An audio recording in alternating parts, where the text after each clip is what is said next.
Joining us live in studio, Adil Nchabeleng, a Transform RSA president. Sibusiso Ndlovu is a political analyst. Zanele Luana, deputy national convener of Black First, the Land First movement. Zamo Madlala is with Black Empowerment Foundation. And Carl Niehaus, a MKMVA NEC member, joining us on the phone. Good evening to you, gentlemen, and thanks for joining us. Mr. Ndlovu, just starting with you, why the necessity to have the Apartheid era archives revealed, in your view?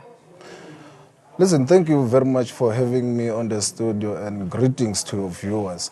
It is very much critical to go back and investigate the atrocities as to what happened in the past. One of the things that we need to investigate is to check whether the victim in that tragedy are satisfied with the commission that was opened, then the Truth and Reconciliation Commission, to say the compensation that was made, it was the enough compensation for them, or rather it was a compensation that opened another wounds, because we know, me and you, that the money that given to the victims, it was not enough money. But we need to go back to investigate and establish the truth as to what happened, so that our society can move forward. Is it something that we are unable to avoid? Because we've seen with the Ahmad Timel case, the family pursuing an inquest that over years and years, 40 years after his death, that the TRC has failed. And until there is closure, transparency, accountability, and remorse, that we can move forward, in your view, Mr. Nchabeleng? I think, look, the opening up of the apartheid files is critical and is quite important. We are a nation that does not really know to what extent the impact of apartheid has had on us. And those information that is actually archived, most of it, you won't really find it, because half of it was destroyed. Most of what is left is actually in tatters and has never been codified nor digitalized. So there's still going to be a huge amount of work done. But the most important part of it is to bring the nation to a closure of a story which almost took about 100 years, by the way. It was not just only from 1947, it was before 1947, during the colonial era, how all of the agreements were entered into to even bring about the advent of apartheid, and then the post-apartheid, where apartheid now became a machinery by which black people were thrown back into the really aspect of underdevelopment, where we were strategically removed from the core of society and we were made servant slaves in our own country, where the rural areas were designated as special camps where black people were left, and they were only considered for labor in cities so that they can grow an economy. So we have a mess today, 23 years down the line, because of what happened in apartheid. So those files are critical. It will teach South Africans as to what really happened, why are black South Africans the poorest and white South Africans the middle class, wealthiest society in South Africa. And it will give us insights as to what really took place during apartheid. Yeah. It is very critical. But Mr. Carl Niehaus, of course, the revelations may also bring scrutiny to what we have termed stalwarts or even political heroes, in that they may have, while they were underground, had to embark on certain activities to destabilize the country to bring us to freedom. What's your view on that? Well, look, I think it is important for any nation to have the truths of the past revealed. I don't believe that what will be revealed with these apartheid archives will necessarily reflect very badly on the anti-apartheid struggle heroes, but I believe that there will be very serious and negative information coming out, far more than what we've seen until now, about what happened during the apartheid era. And this is very important, because we seem to be going through a revisionist period where people want to try and deny what had happened during the apartheid era, and even some so-called comrades now seem to want to play games about the issue of white monopoly capital. I'm pretty sure that these archives, when they are fully revealed, will also show how white monopoly capital played a central role in the apartheid system, and how many of the so-called great entrepreneurs and big business people from the white community in South Africa were central to the funding of apartheid. And I think we must understand that funding of apartheid was in itself an evil thing and a crime, and that these people should be exposed for what they have done, because they are still busy with the same kind of economic disempowerment and economic oppression of a majority of black people and especially African people. Mr. Niehaus, but the concern around the gains that were achieved in bringing us to at least a smooth transition of having this so-called rainbow nation, the threat to the democratic processes if we uncover what happened in apartheid? Cindy, I think first of all that the term rainbow nation had not served us well. It actually helped to cover over some of the very deep divisions and cracks that we have in our South African society. I come from a theological understanding that one cannot have restitution and you cannot have finally reconciliation without the truth coming out.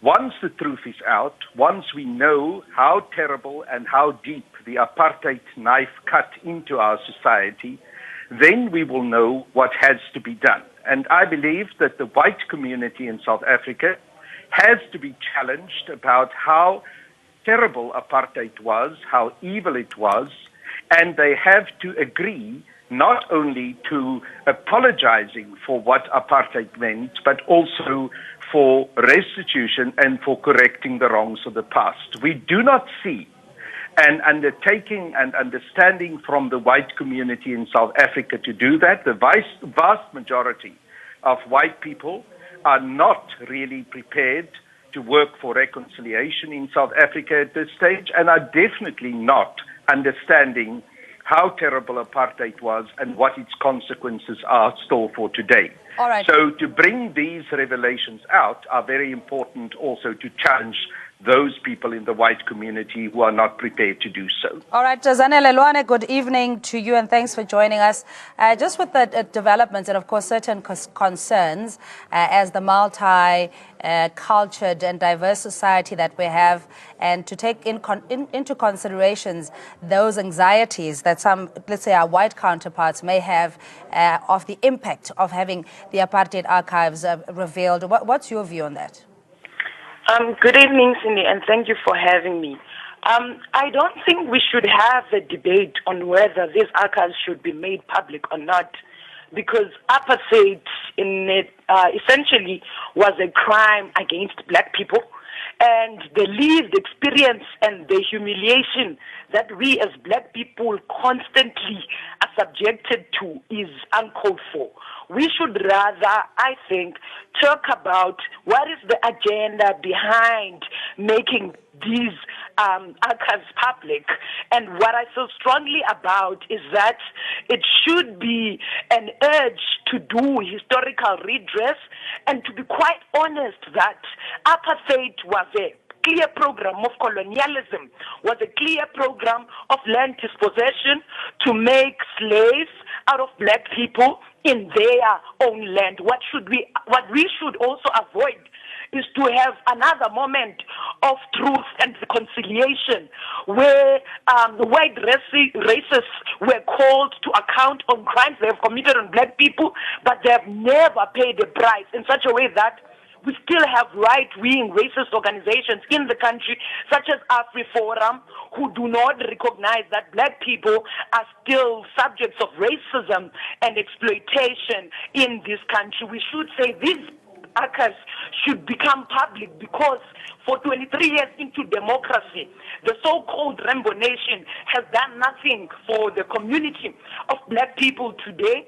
We should open them in the spirit of saying the killers who are white of our heroes as the black community, such as Steve Bantu Biko, are still not in jail. They have never accounted for the crimes they have committed on black communities. We should be honest about these things and open up these archives to justify the needs of saying, why should we have radical economic transformation in South Africa today? Because it is through apartheid that we as the blacks today, we are marginalized and we do not own the means of productions in this country. We should not enter into this road to make a joke out of the pain of black people in this country. We must be clear as the blacks that should this process be made public, we want justice, and the only form of justice is to charge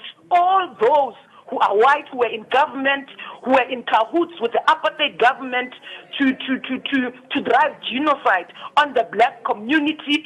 And the only way to redress our pain of apartheid as the black majority is that if land is returned to the people and means of production are returned to the black majority in this country. It should not be a joke. It should be a practical program that is going to change our history of humiliation and exploitation as black people in this country. All right, let's get a reaction in studio. Mr. Ndlovu, your view?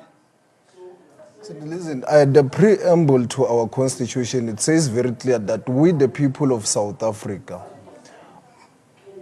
united in our diversity, recognizes the injustices of the past and honor those who fight for our freedom.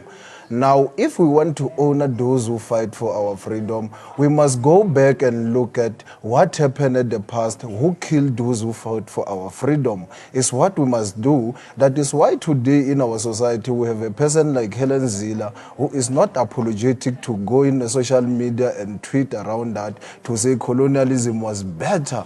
What was better about colonialism? So there is a need for us now to go back and investigate as to what happened in the past so that society will move. Let me call what Franz of Fanon used to say, that if you don't teach one about what happened in the past, one will never know what the future holds for that person. Now, we also need to go to the schools and make history compulsory. In our primary education, high school, we also need to go to universities and make history compulsory so that our society will understand what happened. All right, Zamo Madlala is Black Empowerment Foundation spokesperson. Good evening to you and thanks for joining us. But how do we then handle this particular contentious issue, especially when we are still ill at ease at talking around politics or even raising issues of the past, Zamo? Hi, Cindy. Thank you very much for the opportunity. When all is said and done, if we look at the current scenario, you sit with the Statistician General a couple of days ago who told us that more than 30 million of our fellow citizens live below the poverty line. A couple of weeks ago, you had business sitting there and telling you they are sitting on 1.4 trillion rand and they will not reinvest it because they won't make a profit.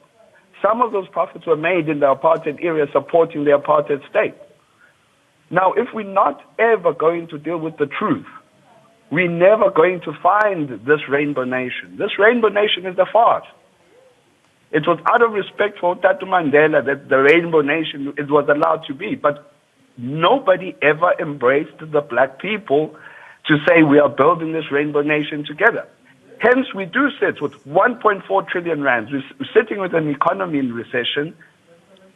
We need to desperately reinvest in our country. Who's going to do that when we are being held at ransom and then we're still talking and negotiating on whether the truth should be exposed? It's a non-starter. The truth must be exposed completely, 100%. The only question is what to do then, like Zanele was suggesting. We need to redress the injustices of the past. The Holocaust was deemed a crime against humanity. Apartheid has been called a crime against humanity. Who's going to account for it? And it takes realistic economic benefit for that majority to be able to pull itself up. Not that business holds us to ransom to say, well, if you don't give us policy certainty, then this, that, or the other. We have the Chamber of Mines. The Chamber of Mines was built in the 1800s. If we go into this apartheid history, I would bet my last rand that you will find some of those members of the Chamber of Mines being involved within this support of the apartheid state. And we need that truth to come out so that we know who we're dealing with. All right, Mr. Madlala, please stay on the line. Adil, your view, especially when it comes to the tendency to pacify the need of having to bring out the past so that we can move forward as a nation. The fact that there was a deliberate system to exclude black people from economic opportunities being essentially thrown out into the periphery of opportunities, etc. What is your view with all the civic organizations that are hell-bent on just maintaining the status quo for the sake of democracy or the Rainbow Nation? You see, it's very problematic when you have a group of unaffected individuals gather together to come and talk about a so-called academic discussion on how apartheid affected democracy, which is a very fake, really gathering. So the colloquium, as much as it means well, we need the real archives of what really happened. One, it starts with the economy, and it ends with all the social impact they've had upon the black people throughout the history. We're talking about the role that the Reserve Bank played. Remember, the Reserve Bank was key and pivotal with regards to funding apartheid. And it gave it the machinery that it needed. And it made sure that the blacks were only regarded as labor slaves. And in that process, made sure that we didn't have any access to economic means. We were denied skills. Remember, you could not even have a degree. You could not even pass standard, Form 3 at that time if you were black, because apartheid made it a law. So this kind of information is critical and important to help to address the key fundamental inequalities, the social inequality, the economic inequality, the aspect that says that black people, there is a notion that says black people are lazy, which is a really nonsensical notion that people carry every day. Yet you find the most incredible amazing roads in South Africa. You find the most incredibly well-maintained infrastructure. And yet, the people who maintain all of that are referred to as lazy. You know why? Because they need to keep the mindset that black people have no capacity to self-help and actually grow and develop themselves. So economic apartheid and that information of how our economy was manipulated through the Reserve Bank, through the financial institutions, these banks that you see today, who are sitting and enjoying such a luxury, cushy position economically, and the barons who are the owners of South Africa, apartheid enriched a lot of people. The post-apartheid wealthy barons and individuals were people who made lots of money in apartheid, built themselves up an empire. When we then dismantled the apartheid system, they were then the only one with already a head start. So they had a massive amount of influence over how our democracy was going to unfold. And by the way, there was already a notion before 1994 that we are going to give the black people a 25-year rule. After that 25 years, we are going to take that power back. What you're seeing currently happening with all of these regime change agendas and interest to actually overthrow the ANC as the movement that represents the African interest and the African nationalist interest is perfectly within the apartheid design. You have another thing which was called the sunset clause.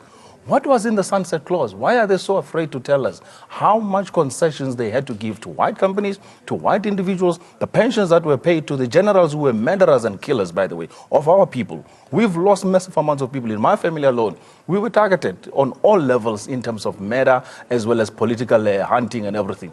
And this is something that we need to get to the bottom of it so that when we go into another century of our heritage and lifetime, we have a clear slate. The notion that black people must perpetually suffer, we end it here because apartheid has ended, and we start a new reality that says black people are entitled to the wealth and riches of their country, and they must live well within their own country. Yeah, Mr. Niehaus, how do we take this further beyond the lecture rooms or auditoriums and an intellectual debate to also satisfy any concern that this is in the better interest of all society?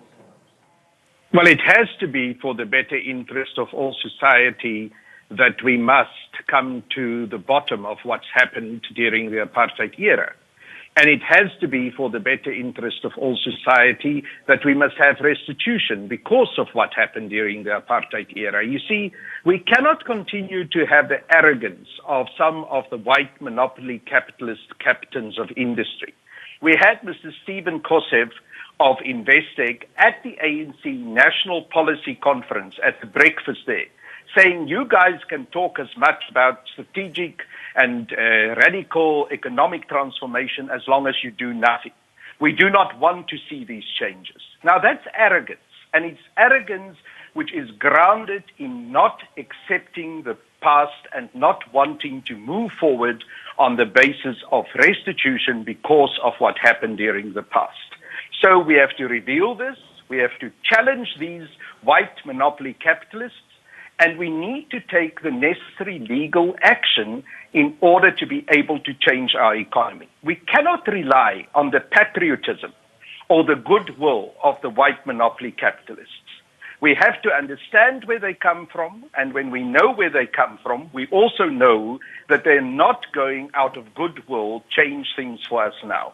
And then we need to move forward with the necessary legislation, which will also force them to provide the kind of restructuring of the economic, financial system in South Africa that will serve the majority of South Africans and will allow the majority of South Africans to truly have a say in the South African economy. Yeah, we Zanele, cannot beat about the bush about all of this. Thank you so much, Mr. Niehaus. Zanele, very briefly, in your view, as to how do we continue the debate, even among ordinary citizens in our corner areas of influence, that it's not necessarily a blame game, but it is part of the history that we cannot ignore. Life didn't just start in 1994 in this country. Yeah, we must continue to educate our people that it is because of apartheid that our nation is a living hell for the black majority and is heaven for white people. We must be clear about that. We must also continue to educate our people to say that as much as apartheid was a crime against humanity, and it's always classified to the magnitude of the Jewish Holocaust in Germany today, no one who was pro the Jewish Holocaust would come out and say it was the right thing, like Helen Zille has done. The state will deal with you and they will send you straight to jail. In South Africa, we don't have that mechanism in place because white people, after all the pain they have inflicted on black people, we have continued to give them power on a silver platter. We must continue to mobilize our people. The only practical way to redress the injustices of apartheid is to take